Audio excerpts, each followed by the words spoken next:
கிறிஸ்துவுக்குள் மிக்கவும் பிரியமான தேவ பிள்ளைகளே, பரலோகமன்னா நிகழ்ச்சியின் மூலம் உங்களை சந்திப்பதில் என் இருதயம் கர்த்தருக்குள் மிகுந்த மகிழ்ச்சி அடைகிறது. உங்கள் எல்லாரையும் இயேசு கிறிஸ்துவின் இன்ப நாமத்தினாலும் கிராஸ் டிவி ஊழியங்கள் சார்பாக என் அன்பின் வாழ்த்துக்கள்.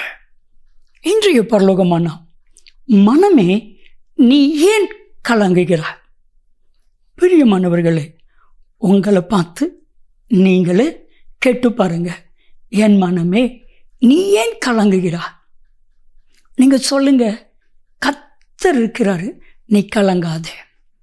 உங்களை பார்த்து நீங்க சொல்ல வேண்டிய ஒரு வார்த்தை, என் மனமே நீ ஏன் கலங்குகிறாய்? என் அன்பு தெய்வ பிள்ளைகளே, எனக்கு ஒரு ஹேபிட் இருக்கு.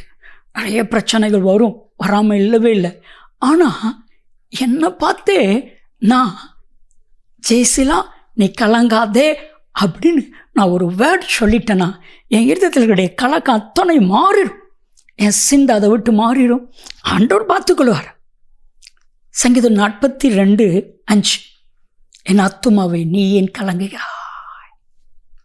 அன்பானவர்களே, கலக்கம் இது பிசாசு கொண்டு வருகிற ஒரு கொடூரமான ஆயுதம்.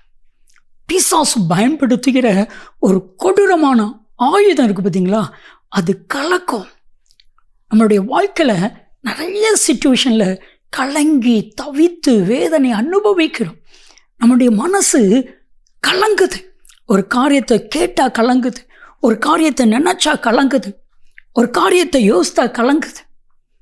இப்போ நீங்கள் கலங்காமல் இருக்கணும்னா ஒரே ஒரு காரியம், கர்த்தர் எல்லாம் பார்த்துக்கொள்வா. கர்த்தருக்கு காத்தர். சங்கீதம் 43:5 கடைசி வசனம். சங்கீதம் 42:11 கடைசி வசனம். தாவீது சொல்கிறான், என் ஆத்துமாவே நீ ஏன் கலங்குகிறா? என் ஆத்துமாவே கர்த்தருக்கு காத்தர். எனக்கு உங்கள் ஒவ்வொருவரை பார்த்து கர்த்தராகிய ஆண்டவர் சொல்வார். ஆனால் ஒரு வார்த்தை சொல்வார், என் அன்பு மகனே, என் அன்பு மகளே, நான் இருக்கிறேன், நீ ஏன் கலங்குற? நீ ஏன் கலங்குற?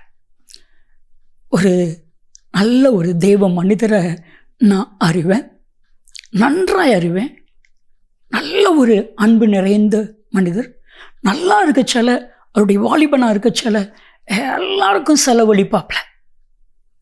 எங்கேயாட்டும் சாப்பிட்றதுக்கு போனால் இவர் தான் காசு கொடுப்பார்.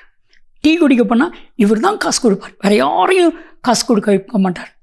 அவரை சுற்றிலும் நூற்றுக்கணக்கான வாலிபர்கள் உண்டு. என்கேஜ்மெண்ட் நடந்துச்சு. கடனுக்குள்ள எப்படியோ தெரியாமல் கடனுக்குள்ள மாட்டிக்கிட்டார். கல்யாணம், ஒரு நண்பர்கள் வரலையே, நூற்றுக்கணக்கான நண்பர்கள் உண்டு, ஒரு நண்பரும் வரல. இவருடைய கேரக்டர் எப்படின்னா, ஃப்ரெண்ட்ஸுக்கு கல்யாணம்னா போய் ஷூ பாலிஷ் பண்ணி, சாக்ஸ் போட்டு, கோட்டு போட்டு, டை கட்டி, அந்த மாப்பிள்ளையை ஃபுல் அண்ட் ஃபுல் கேர் எடுக்கக்கூடிய ஒரு மனிதர். ஆனால் இவர் கல்யாணத்துக்கு ஒருத்தரும் இல்லை, ஒருத்தரும் வரல. அவருடைய ரூமில் அப்படியே வேதனையோடு கலக்கத்தோடு இருக்கும் பொழுது அந்த சகோதரருடைய அப்பா வந்து சொன்னாங்க, ஏன் கலங்குற? நான் இருக்கிறேன்ல, நான் பார்த்துக்கிறேன். அவர் சொன்னார், பாருங்க, எங்கள் அப்பா வந்து நான் இருக்கிறேன்ல, நான் பார்த்துக்கிடுவேன்ல சொன்ன உடனே 1000 நண்பர்கள் என் கூட இருக்கிற மாதிரி ஒரு பேலன் வந்துச்சு. என் முகத்தை கழுவுனேன், என் கலக்கம் எல்லாம் மாறிடுச்சு. திருமணத்தை ஆண்டவர் ஆச்சரியமாக நடத்தினார். எந்தெந்த நண்பர்கள்லாம் அவங்க என்னை விட்டுட்டு போனாங்களோ அத்தனை வரையும் அறிந்து கொள்றதுக்கு ஒரு வாய்ப்பை ஆண்டவர் கொடுத்தார். அதுக்கப்புறம் எல்லோரும் தேடி வந்தாங்க. அதுக்கப்புறம் உறவுகள் நான் என்ன, நண்பர்கள் நான் என்ன, பணம் நான் என்ன, சொந்த நான் என்ன, எல்லாத்தையும் தெரிஞ்சுக்கிட்டேன். ஏத்தா கொடுத்து கலங்க மாட்டேன். என் அப்பா இருக்கிறார். என் அன்பு தெய்வ பிள்ளைகளை, சர்வ வல்லமையில தெய்வம் உங்க கூட இருக்கிறாரு. நீங்கள் ஏன் கலங்கணும்? சொல்லுங்க, என் ஆத்துமாவே ஏன் நீ கலங்குகிறாய்? உங்களை பார்த்து கேளுங்க, கலக்கம் மாறு. ஜெபிக்கலாமா? தகப்பனே, அவருடைய கலக்கங்கள் அத்தனையும் மாறட்டும். அப்படி செய்கிறதற்காய் நன்றி.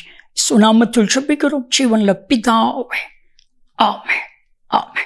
பிரியமான தெய்வ பிள்ளைகளே, நன்மையும் கிருபையும் ஆசீர்வாதங்களும் நிச்சயமாக உங்களை தொடரும்.